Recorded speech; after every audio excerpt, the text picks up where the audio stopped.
சங்கீதம் 51. பத்சேபாளிடத்தில் தாவீது பாவத்திற்குட்பட்ட பின்பு நாத்தான் தீர்க்கதரிசி அவனிடத்தில் வந்து அவன் பாவத்தை உணர்த்தின போது பாடி ராகத் தலைவனுக்கு ஒப்புவிக்கப்பட்ட தாவீதின் சங்கீதம்.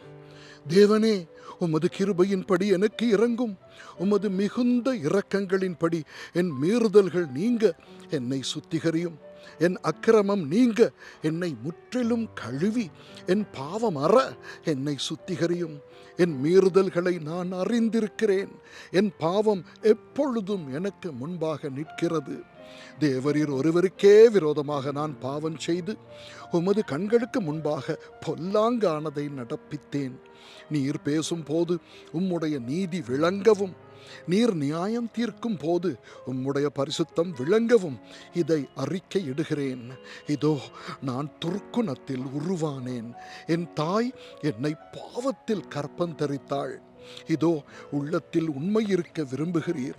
அந்த கரணத்தில் ஞானத்தை எனக்கு தெரியப்படுத்துவீர். நீர் என்னை ஈசோப்பினால் சுத்திகரியும், அப்பொழுது நான் சுத்தமாவேன். என்னை கழுவி அருளும், அப்பொழுது நான் உறைந்த மழையிலும் வெண்மையாவேன். நான் சந்தோஷமும் மகிழ்ச்சியும் கேட்கும்படி செய்யும், அப்பொழுது நீர் நொறுக்கின எலும்புகள் களி கூறும்.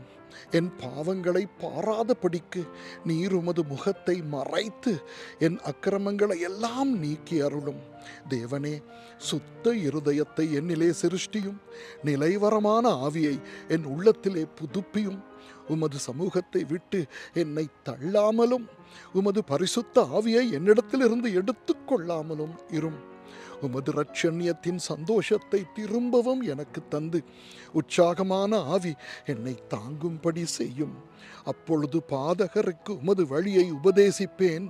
பாவிகள் உம்மிடத்தில் மனம் திரும்புவார்கள். தேவனே, என்னை இரட்சிக்கும் தேவனே, இரத்த பழிகளுக்கு என்னை நீங்களாக்கிவிடும்.